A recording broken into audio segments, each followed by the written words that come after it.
പ്രിയമുള്ളവരെ, എല്ലാവർക്കും നമസ്കാരം. മനോമയ ചിന്തകളിലേക്ക് സ്വാഗതം. ഇന്ന് നമ്മൾ മനസ്സിലാക്കാൻ ശ്രമിക്കുന്ന വിഷയം പ്രപഞ്ചശക്തി നിങ്ങളെ പരീക്ഷിക്കുന്നതിൻ്റെ അടയാളങ്ങൾ, അല്ലെ നിരീക്ഷിക്കുന്നതിൻ്റെ അടയാളങ്ങൾ. ഇതിലൂടെയൊക്കെ പലരും കടന്നു പോയിട്ടുണ്ടാകാം. എങ്കിൽ ശ്രദ്ധിക്കുക, നിങ്ങളെ ഈ കോസ്മിക് വേൾഡ്, പ്രപഞ്ചശക്തി, അല്ലെങ്കിൽ ആ ശക്തിയെ കാണാൻ പറ്റില്ല, കാണാൻ പറ്റാത്ത ശക്തിയെ തിരിച്ചറിയാൻ പല പേരുകളിലൂടെ നമ്മൾ വിളിക്കുന്നു. അതാണ് ഭഗവാൻ.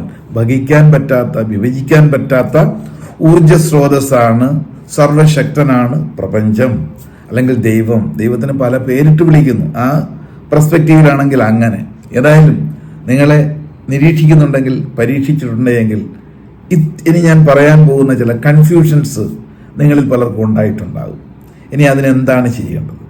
തീർച്ചയായിട്ടും ഇങ്ങനെയുള്ള കാര്യങ്ങൾ ഉണ്ടായിട്ടുണ്ടെങ്കിൽ നിങ്ങളെ സാകൂതം ശ്രദ്ധിക്കുന്നു പ്രപഞ്ചം.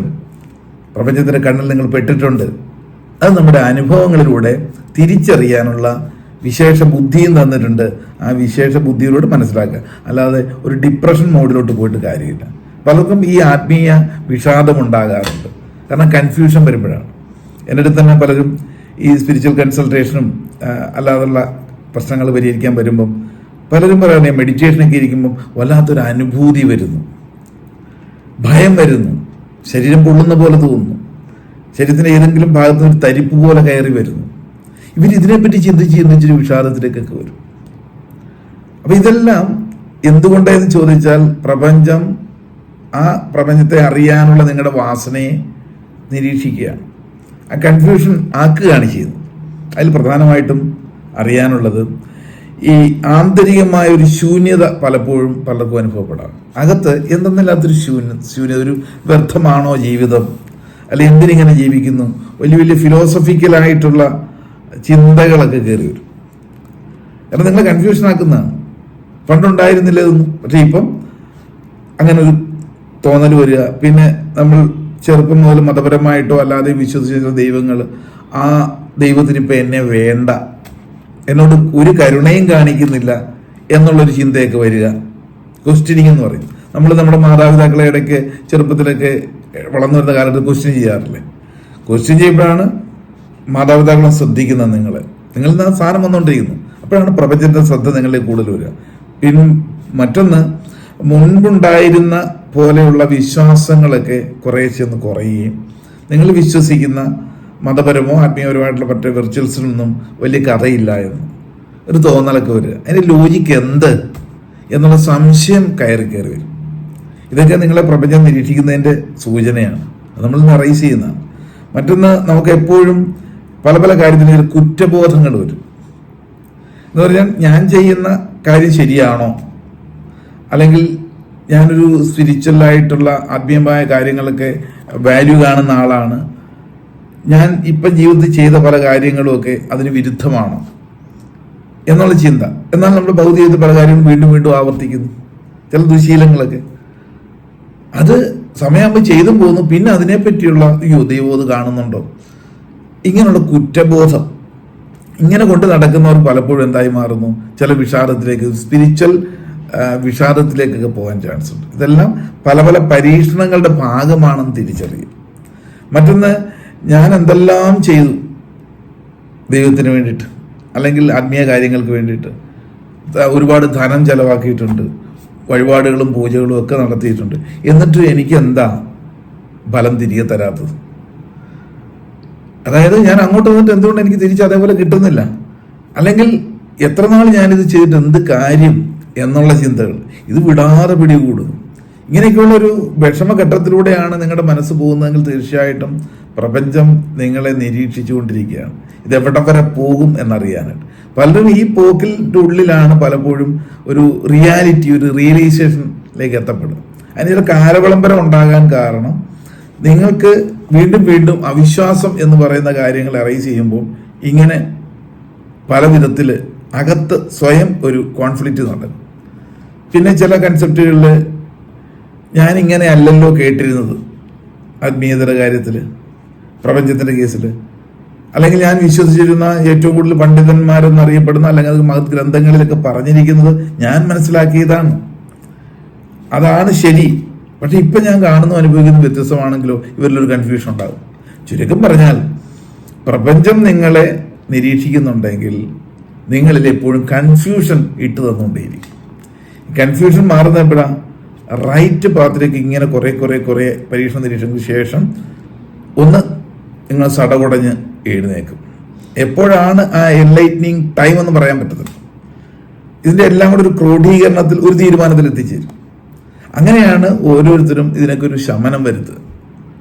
ആദ്യം പലപ്പോഴും യഥാർത്ഥ തിരിച്ചറിവ് ലഭിക്കുക, അതിനുള്ള മാർഗത്തെ പറ്റി ഉള്ളൊരു എപ്പോഴും ഒരു വാഞ്ച ഉണ്ടായിരിക്കും, ഒരാഗ്രഹം ഉണ്ടായിരിക്കും. അല്ലെങ്കിൽ എപ്പോഴും ഒരു സ്പിരിച്വൽ കൺഫ്യൂഷനിലായിരിക്കും. ഇതിന്റെ എല്ലാം കാരണം നിങ്ങൾ പ്രൊട്ടക്റ്റഡ് ആണ്, ബട്ട് അതിലേക്ക് എത്തപ്പെട്ടിട്ടില്ല. ഈ ചില പരീക്ഷകൾ കടത്തിവിടും. ചിലർക്കാണെങ്കിൽ ചില മെഡിറ്റേഷനോ അത് കണക്കുള്ള കാര്യങ്ങളൊക്കെ എനിക്ക് ഞാൻ നേരത്തെ പറഞ്ഞതുപോലെ വല്ലാത്ത ഒരു അനുഭൂതിയൊക്കെ വരും. ചില നിമിത്തങ്ങൾ പോലെ ചില കാര്യങ്ങൾ അവരുടെ ജീവിതത്തിൽ സംഭവിക്കും. ചില പറയാറുണ്ട്, എനിക്ക് ഞാൻ എന്തെങ്കിലും മനസ്സിൽ തോന്നിയാൽ മതി, അതവിടെ നടന്നിരിക്കും. ആരെപ്പറ്റിയെങ്കിലും എന്തെങ്കിലും ഞാൻ ചിന്തിച്ചാൽ മതി, അവരിലത് സംഭവിക്കും. അപ്പൊ എന്നിൽ എന്തൊക്കെയോ സവിശേഷതയുണ്ട്. എന്താണ് ഇതിന്റെ കാരണം? ഈ കാരണം അറിയാതെ കൊണ്ടു നടക്കുന്ന ഉത്കണ്ഠയാണല്ലോ ഈ പറയുന്ന സ്ട്രെസ്സിലേക്ക് വരണമെങ്കിൽ. അപ്പൊ സ്പിരിച്വൽ സ്ട്രെസ് ഇതേപോലെ കൊണ്ടു നടക്കാനുള്ള കാരണം ഈ പ്രപഞ്ചത്തില് നിങ്ങളുടെ മുകളിൽ ഒരു കണ്ണും ഒരു പരീക്ഷണങ്ങൾ ഇടയ്ക്കിടയ്ക്ക് തന്നുകൊണ്ടേയിരിക്കും. അപ്പൊ ഇതിനൊക്കെയുള്ള പരിഹാരം എന്താ? പരിഹാരമുണ്ട്. ഫസ്റ്റ് റിയലൈസേഷനാണ്. എന്താണ് യഥാർത്ഥത്തിൽ നിന്ന് അറിയാൻ വേണ്ടിയിട്ടുള്ള ഒരു വ്യഗ്രത, അതിന്റെ ഭാഗമാണ് ഈ അന്വേഷണം. പക്ഷെ അങ്ങനെ അന്വേഷിച്ച് നടക്കുന്നവർക്ക് റൈറ്റ് വേ കിട്ടും.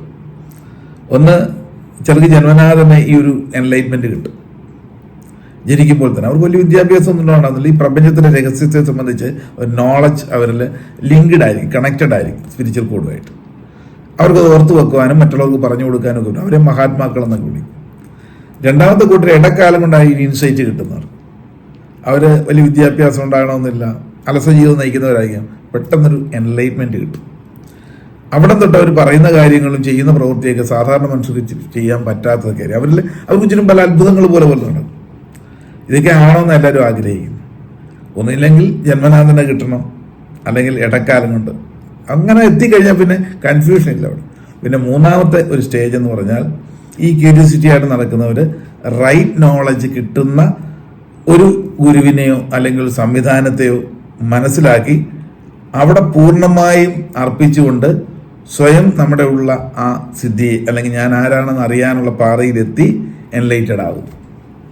അങ്ങനെ 3 വഴികളിലൂടെയാണ് ഒരു വ്യക്തി ഈ പറയുന്ന പരിപൂർണ ഒരു റിയലൈസേഷനിലേക്ക് എത്തുക. അവിടെ പൂർണ്ണമായിട്ട് സറണ്ടർ ചെയ്യുന്നു. പിന്നെ ആ പാതയിൽ പിടിച്ചുകൊണ്ട് നമുക്ക് ഇവിടെ ഭൂമിയിൽ ജീവിക്കുക എന്നുള്ളത് തന്നെയാണ് ഏറ്റവും പ്രധാനം. ജീവനോടെ ഇല്ലാതെ ഈ പറയുന്ന എന്ത് കണ്ടെത്തലുകളും നടക്കില്ലല്ലോ. അപ്പം ലൈഫിന് പ്രയോറിറ്റി കൊടുത്തുകൊണ്ട് അത് ഭൗതികമായിട്ടോ ആത്മീയമായിട്ടോ നിലനിൽക്കണമെങ്കിൽ സ്വന്തം ജീവിതത്തിന് കൂടുതൽ വാല്യൂ കണ്ടുകൊണ്ട് ഫുള്ളായിട്ട് സറണ്ടർ ചെയ്തുകൊണ്ട് നമുക്ക് അനുവദനീയമായിരിക്കുന്ന നിശ്ചിത കാലഘട്ടത്തിൽ വളരെ ശാന്തിയോടും സമാധാനത്തോടും പോകുവാനുള്ള ഒരു തീരുമാനമെടുക്കുന്ന അവസാനം. അങ്ങനെ വരുമ്പോഴാണ് ഒരു ബാലൻസ് സ്റ്റേറ്റ് ഓഫ് മൈൻഡ് എല്ലാവർക്കും, പ്രത്യേകിച്ച് സ്പിരിച്വൽ പാതയിലുള്ളത് കിട്ടും. അല്ലാതെ ഒരു ഇങ്ങനെ അലഞ്ഞുകൊണ്ടിരിക്കും. കണ്ടിട്ടില്ലേ, നമ്മൾ നോക്കുമ്പോൾ ചില സന്യാസ വേഷമൊക്കെ ധരിച്ച് ഇങ്ങനെ അലഞ്ഞിരിഞ്ഞ് നടക്കുന്നത്. അവരുടെ ഉത്കണ്ഠ എങ്ങനെ എപ്പോഴും അസംതൃപ്തിയാണ്. മുഖത്തോട്ട് നോക്കിക്കഴിഞ്ഞാൽ യാതൊരു വിധത്തിലുള്ള ഒരു ചൈതന്യമോ അല്ലെങ്കിൽ ആഗ്രഹം പൂർത്തീകരിച്ച ഒന്നുമില്ല. ഇവരിങ്ങനെ അലയാണ്, പുറമെ വേഷങ്ങൾ മാത്രം കെട്ടിയിട്ടുണ്ടാകും. അപ്പം ഇരുത്തം വന്ന ഒരു തലത്തിലേക്ക് എത്തണമെങ്കിൽ ഒരു സെൽഫ് റിയലൈസേഷനിലേക്ക് എത്തി ഏതെങ്കിലും ഒരു പാത കൃത്യമായി തൻ്റെ അറിവുകളെ മനസ്സിലാക്കി അത് ഉൾക്കൊണ്ട് ജീവിത സംവിധാനത്തിലേക്ക് അപ്ലൈ ചെയ്യാൻ സാധിക്കും. അങ്ങനെ ജീവിക്കുമ്പോഴാണ് ശരിക്കും ഈ പ്രപഞ്ച ശക്തിയുടെ പരീക്ഷണ നിരീക്ഷണങ്ങൾ അതിലൂടെ നമുക്ക് വ്യക്തമായ ഒരു ജീവിത സംവിധാനം ചിട്ടപ്പെടുത്താൻ പറ്റുമെന്നർത്ഥം. ഞാൻ പറയുമ്പം ഇത് ഇത്തരത്തിലുള്ള പല അനുഭവങ്ങളിലൂടെ കടന്നു പോകുന്നവരായിരിക്കും ഈ സ്പിരിച്വൽ അല്ലെങ്കിൽ ആത്മീയമായ കാര്യങ്ങൾ ശ്രദ്ധയുള്ളത്. പക്ഷെ വ്യക്തത കിട്ടാത്തതാണ് അവരെ വീണ്ടും ഇങ്ങനെ അലഞ്ഞുകൊണ്ടിരിക്കാനുള്ള കാരണം. ക്ലിയർ ആകുന്നുണ്ടല്ലോ? ചിന്തയ്ക്ക് വിട്ടുകൊണ്ട് ഇന്നത്തേക്ക് നിർത്തട്ടെ. നന്ദി, നമസ്കാരം.